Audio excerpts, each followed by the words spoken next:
Hey guys, what's going on? Jimmy the Owl here, and I've been asking myself a quick question. Can I find a great Souls-like hidden amongst the new releases on Steam? And this is just going to be a new thing I kind of just do every now and again. I'm always on Steam new releases, and I'm always out there trying to find something goofy, bad, good, different that comes on Steam new releases to do a video on. And this is one way that I can just get different stuff out there while just playing absolute either greatness or terrible. So without further ado, let's get into Orb Hunter. So the game came out in 10th of November 2023, and it looked fun. It looked like it was going to be a fun romp through a quick game. It didn't have any UI, it just has the health bar and stamina on the top of your character. It all looked pretty interesting with a selection of weapons and magic to be found along the way. How could I say no to this for £3.39? Let's get into the game and how it plays. Instantly panic sets in because my god, these menus are atrocious to try and move through. I don't know who programmed them like this, but Jesus Christ, it is so sensitive, and just the slightest touch on anything will just send you like 7 screens away from fucking Narnia. Trying to find any setting you actually want to find is a nightmare in of itself. It's just awful, which is bad for a Souls game. A lot of it is inventory management and menus. Thankfully, this game does not have inventory management or the need for menus, so it's alright, but Jesus Christ, the menus in this game are horrendous. Some of the worst I've ever experienced in a game. I don't know what they were thinking with this one. In-game, I'm doing my typical testing, trying out my movement, my attacks, my dodging, and all that stuff, just to see what kind of game I'm in, if anything's going to be clunky, dodgy, not work, not come out, you know. How responsive, how unresponsive, how fast, how slow, so I know what I'm working with when I get in combat. That's always my primary test focus group. Also with a Souls-like, I'm always trying to test for key things like weapons, weapon attacking, movement, dodging, boss fights. They're like the key things I want to work in a Souls game. Don't care if your story makes no sense, don't care if your enemy design is subpar. I don't really care about all that as long as it feels nice to kill the subpar enemies, and it feels nice to maneuver through the areas, and it feels nice to actually fight the bosses. I don't really care about the rest of the pie around the center. Like, I can deal with not eating the crust, I just want the center to work. So that's my key thinking that when it comes to these kind of games. Everyone else has their own preferences and stuff, and that's fine. You can want what you want from your games. This is what I kind of go for.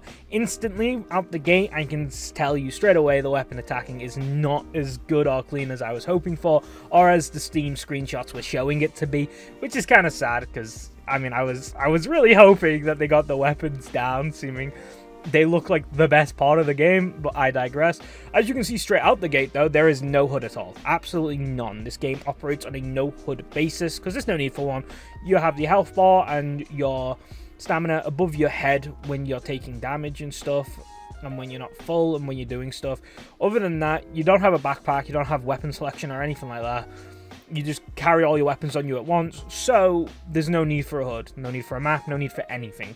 It's just you and your environment, which means I'm kind of glad they did that, because the environment's not terrible to look at. Again, it's not beautiful by any stretch of the imagination, but for £3.39, you can't bash what they've built here. It's a decent little bit of area that you can explore, but let's get into the exploring. I was stuck for so long trying to figure out where you go in this game. It was kind of saddening. I couldn't figure it out for the life of me. I was just killing the enemies on repeat, picking up the health, because you don't heal in this game. You just pick up health that generally respawns around the map as you're going. There's also no quick saving. There's only a handful of save spots throughout the map that you save at. So if you die, you go all the way back to the last save point. So trying to figure out the opening part of the game with no saves, not very fun.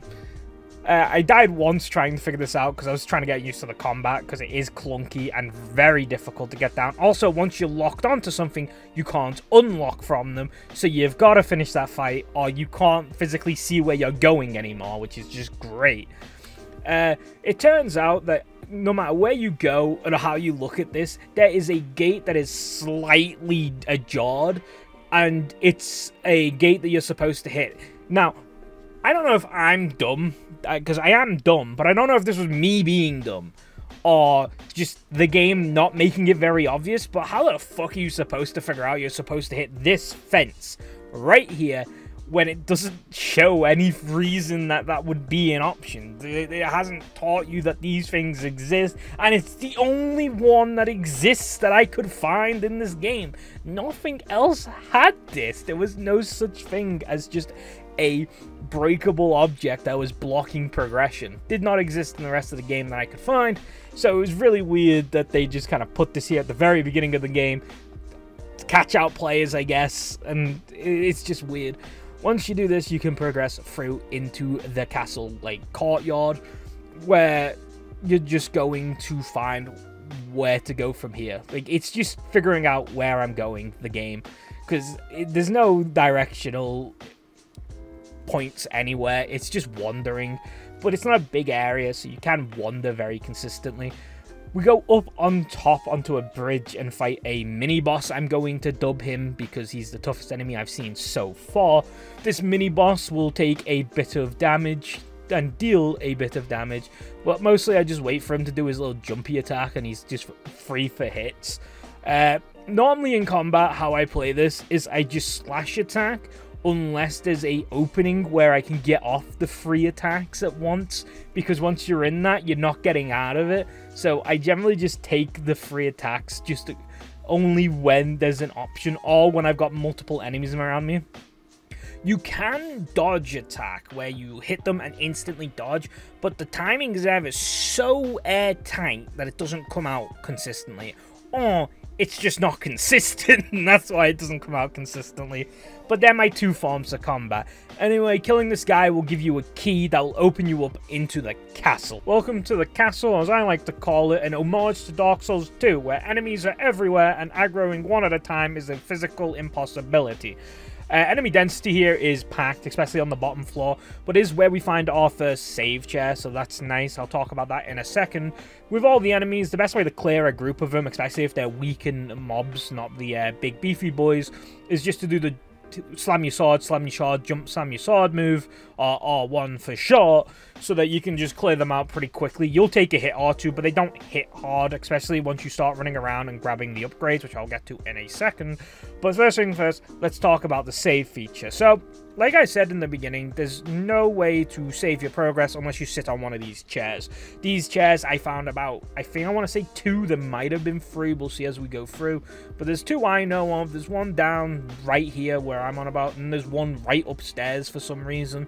I don't know why they're so close together, but they just are. These 2 save spots are the only way to save your game. That means that's the only way you can keep your progression. If you die, you go back to your last save. There's no quick saving, there's no auto saving, it's just these 2 spots that keep your progress. With that being said, we head upstairs and you'll find instantly these chests. These chests have what I called collectibles. They're not in the chest, they are on top of an open chest, which is just weird. There's only one chest I think you can open in this game, and it gives you a dagger, but I'll get into that when we get into that. But yeah, it's just weird that all the collectibles are either out in the open or in open chests. I guess they didn't want to program an open button, but it's interesting to say the least. Eventually, we go into another room. We get a save point, as well as in the room across from that, we find a dagger. This dagger is kind of pointless. It's not better than the sword in any way, shape, or form because of how long it takes to do its double attacks. You end up just taking way more damage than you're dealing, so I keep with the sword for the majority of my playthrough. Going up the ladder will take us onto the roof, where there's 2 enemies I didn't really feel like fighting, so running past them and picking up the item in the chest, which is an ice orb that I didn't ever figure out how to use until I beat the game pretty much, so you won't be seeing any use of the magic portion of this game. Sorry about that. I thought it was a key of some sort, so I didn't really think there was any way to use it other than that way. So I never buffed my weapons or anything with magic, and I'm sorry for doing that. I'm just dumb. Moving on from this, I haven't talked about this part yet. To upgrade your health and stamina, there's just like these drop orbs. Just like the heals, which are the green ones, there's ones that upgrade your health and your stamina. Eventually being able to max it out makes you practically invincible, with multiple attacks being able to form. There's, I think you go up to like 1,000 something health, which is just nothing does that much damage where it becomes an issue, and especially with all the heals around, you're never really in trouble. After wandering around for God knows how long trying to figure out what the fuck to do, I remember enemies can drop key items, which means keys to get in and out of places. That's all they can drop. So, with that being said, I have to go all the way back up on top of the roof where those two guys are that I fucking avoided the fight in the beginning and kill them, giving me the key to progress the rest of the game. By this point, by the way, I just want to point out, I managed to get the FPS counter on the screen and have no clue how to turn it off. Just not a single diddly-do how it got there or how to get it off there. So for the rest of this video now, you'll just have to deal with the FPS counter. I have no clue how early this turned on, but I remember this being the key moment I realized it's on and there's nothing I can do about it. I was like, why the fuck is this here and how do I get rid of it? And I never figured out. Couldn't find anything in the menus. Not like you would be able to ever find anything in the menus. It's not like the menus were ever fucking good in any way, shape, or form. But with that being said, with the people down, it's time to go find out where we go next. So from here, we go from all the way to the top of the castle where we just got the key to all the way to the bottom of the castle near the start of the game on that bridge where we killed the guy to get the key to get into the castle. I have no better way to explain this because it's all one big location. Technically, there is no like titles or names for these places. I've just got to describe it the best I can. From here, you can unlock the door that was behind the guy you killed to get the key to get into the castle, and this will take you into a room. This room will have a lever you hit, then you can drop down below that room that you were just in to the room where the levers just opened up a door to take you to the boss fight. This is the one and only boss of the game. It's the big bad, and it's cool for what it is.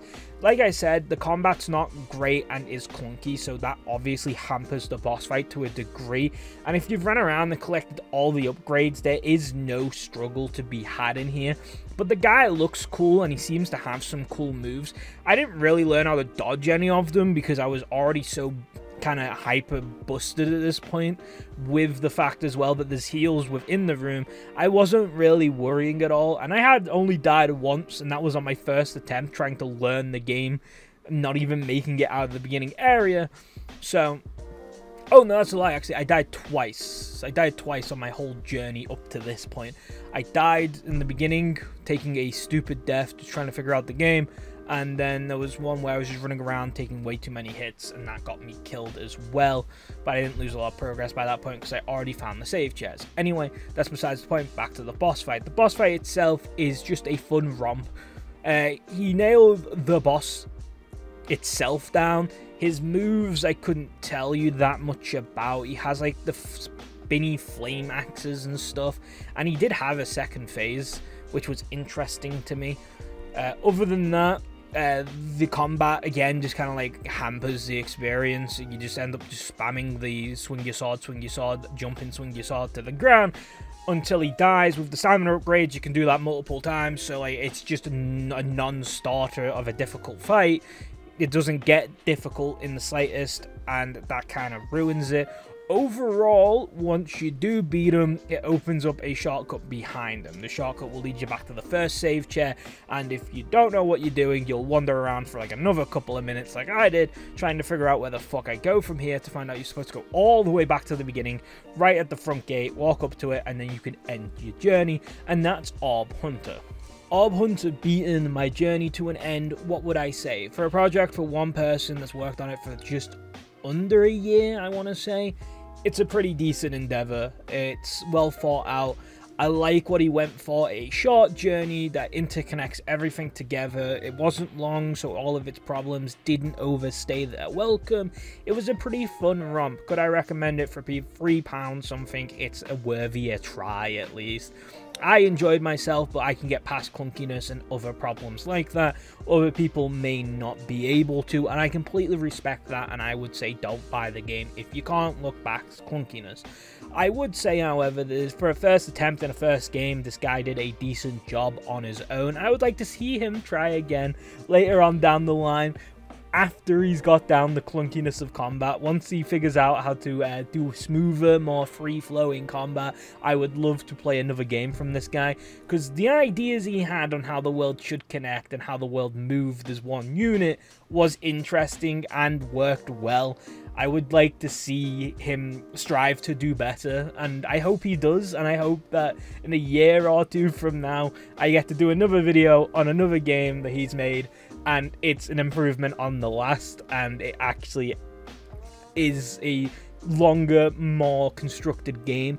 Overall, I just think it was fun. I just had a blast. It was a late night, and I was on Discord with a friend, and I just enjoyed myself. There's nothing more to say. I just had a fun blast through it, even with its problems.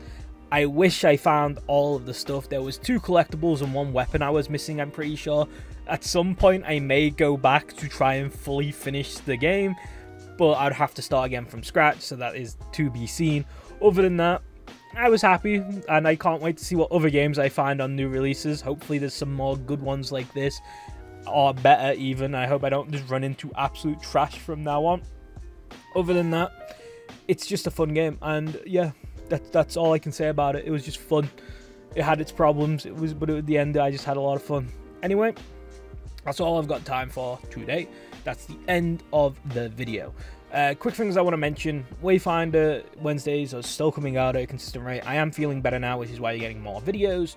There's a backlog of stuff that I need to do. There's a WoW Classic video that I want to get out, as well as I want to get some more Heroes videos out, as well as I want to do a new Lords of the Fallen video, assuming they're completely like reworking and revamping that game.